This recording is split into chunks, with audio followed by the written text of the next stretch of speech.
안녕하세요. 울산시대 남희석입니다. 요즘 덥고 습한 날씨가 이어지고 있습니다. 이럴 때 건강 더욱 유의하셔야겠죠. 하루 중 가장 더운 2시부터 5시까지는 가급적이면 외출을 자제하시는 것이 좋고요. 냉방기기를 사용하실 때는 이 바깥과 안의 이 온도차가 5도 이내로 유지하시는 것이 냉방병을 예방하는 데 도움이 된다고 합니다. 건강 유의하셔서 건강한 여름 나시길 바랍니다. 한 주간의 뉴스를 순위로 정리해보는 랭킹 뉴스 시간입니다. 김다은 아나운서. 안녕하세요. 랭킹 뉴스 김다은입니다. 이번 한 주 울산에는 어떤 일들이 있었을까요? 지금 바로 확인해 보시죠. 일부 배달원들의 일탈 행위로 라이더들은 도로 위 무법자라고 불리며 인식이 좋지 않았죠. 최근 울산에서는 라이더들이 배달을 하며 지역 치안도 살피는 방법대로 변신해서 화제가 되고 있는데요. 오토바이의 빠른 기동성으로 치안 사각지대를 메우고 라이더들에 대한 부정적인 이미지도 바꿀 수 있는 계기가 되길 기대해 봅니다. 이어서 랭킹 뉴스 4위는 전화 금융 사기, 이른바 보이스피싱 조직원이 한 시민의 신고로 경찰에 붙잡혔다는 소식인데요. 이 시민은 어떻게 이들의 범죄 행각을 알아챘을까요? 자세한 내용은 잠시 후 확인하실 수 있습니다. 오는 10월 7일 개막하는 울산 전국체전이 70여일 앞으로 다가왔습니다. 코로나19의 영향으로 3년 만에 정상적으로 열리는 전국 규모의 대회인데다 17년 만에 울산에서 열리는 전국체전인 만큼 그 어느 때보다 철저한 준비를 하고 있는데요. 울산시는 KBS 열린 음악회를 시작으로 시민들에게 전국체전을 적극적으로 알려서 모두가 참여하는 대회로 만들겠다는 계획입니다. 한 번 충전할 때마다 10%의 금액을 덤으로 얹어주는 울산페이. 이 적지 않은 할인율에 14세 이상 울산 시민 2명 가운데 1명이 사용할 만큼 그 인기가 매우 높은데요. 하지만 정부가 내년도 지역 화폐에 대한 예산을 전액 삭감하는 방안을 검토한다는 사실이 알려지면서 울산페이도 위축되지 않을지 우려감이 높아지고 있습니다. 지역 내 감염이 빠르게 확산하면서 울산의 코로나19 확진자 수도 계속 늘어나고 있습니다. 이에 따라 울산시는 다음 달부터 지역 보건소 선별 진료소 5곳의 운영을 확대하기로 했는데요. 무엇보다 중요한 건 시민 스스로 방역수칙을 잘 지키는 거겠죠. 자율적인 방역수칙 준수로 모두가 건강한 여름을 보내면 좋겠습니다. 지금까지 랭킹 뉴스 김다은이었습니다. 네, 자세한 이야기 남미경 시사평론가와 함께 이야기 나눠보겠습니다. 물가가 올라도 너무 올랐다 이런 이야기는 지금 하루 이틀 된 게 아니에요. 네. 그러다 보니까 이제 꼭 필요한 거 아니면 지갑을 열지 않고 있고요.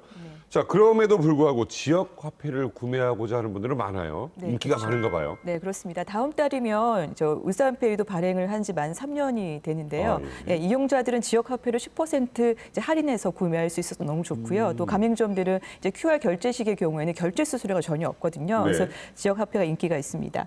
발행 규모도 올해를 제외하고는 매년 크게 올랐고요. 이 가입자 수도 한 3년 사이에 12배 가량 급증을 했고요. 21년도에는 5천억 원이 넘어요? 네, 그렇습니다. 네. 엄청난 인기네요. 네. 그리고 이제 가맹점 수도 3년 사이에 9배 정도 급증을 했는데요. 네. 정말 인기몰이를 하고 있다라고 보시면 될 것 같습니다. 네.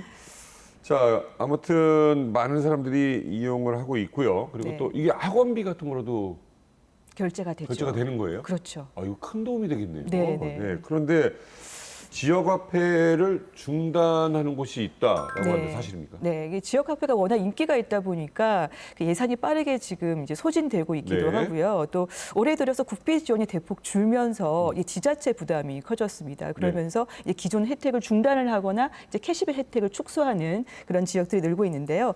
경주가 이번 달부터 그 10% 캐시백 혜택을 잠정 중단했고요. 네. 청주와 광주, 제주도도 중단을 한 상태입니다. 그리고 인천하고 대전, 강원도 같은 그런 대부분의 지역에서도 캐시백 혜택을 줄이고 있는 그런 이제 상황입니다. 예. 이 방송 보시는 분들은 그러면 과연 울산페이는 어떻게 되나 궁금하실 것 같은데요. 네, 제일 궁금해하실 텐데요.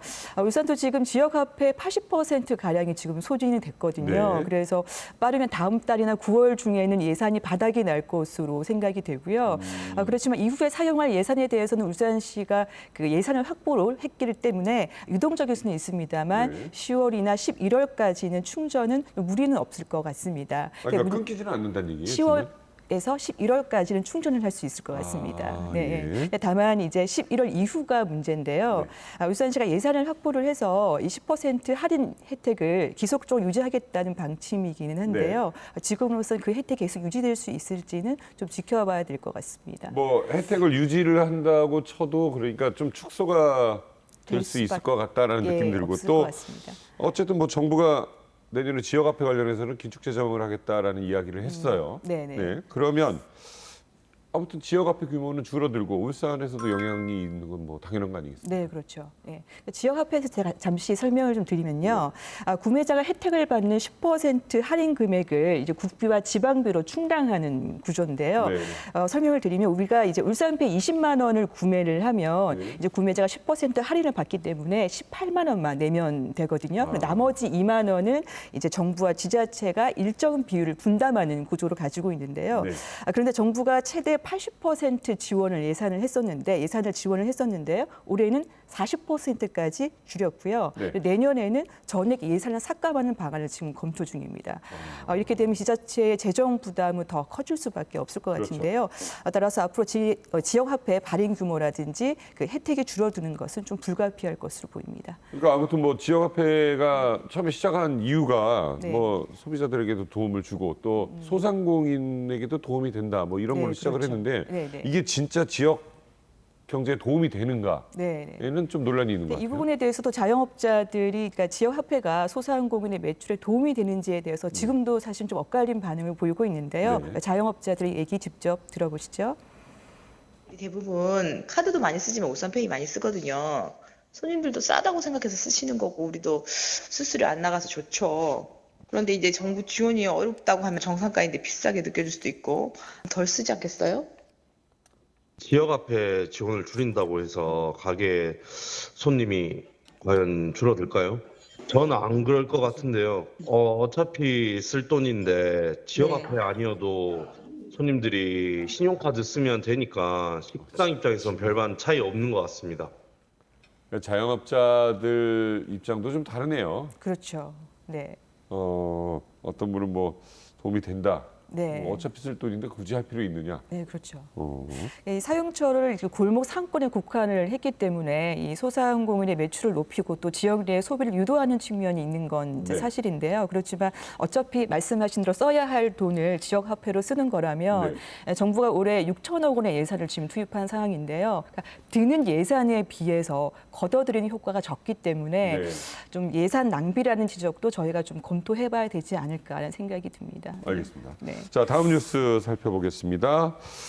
얼마 전 한 은행에서 네. 이 보이스피싱범들이 붙잡혔어요. 네네. 네, 근데 이거 뭐 이런 뉴스는 가끔 이렇게 네. 들으면 시원해요. 일단 재밌어. 네. 잡았어요. 네네네. 어떤 얘기입니까?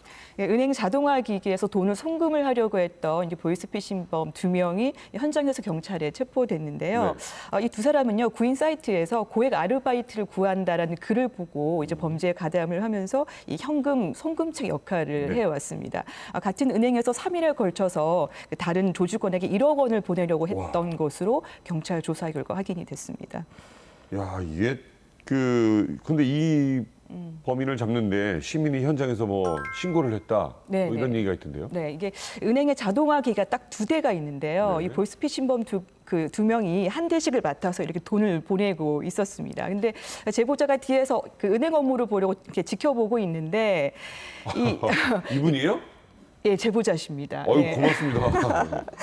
근데 이분이 봤을 때 누가 봐도 그 네. 보이스피싱범이 정말 거액의 돈다발을 들고 계속적으로 이렇게 반복적으로 돈을 입금을 하고 있는 거예요. 예. 그래서 보이스피싱범이라는 것을 알아차렸고요. 현장에서 경찰에 신고를 했습니다. 예, 저분이 신고하신 분인 거예요? 네, 신고했습니다. 예. 네. 아니 그 어떻게 딱 눈치가 센스가 있으신 센스가 것 있는 같습니다. 분이네요. 예. 근데 이게 또 나중에 잡히고 나면은 뭐 나는 연결책이었어요. 나도 몰랐어요. 이런 얘기하는데 그건 말도 안 되는 소리예요. 네, 그죠? 맞아요. 네. 딱 보면 모르겠습니까?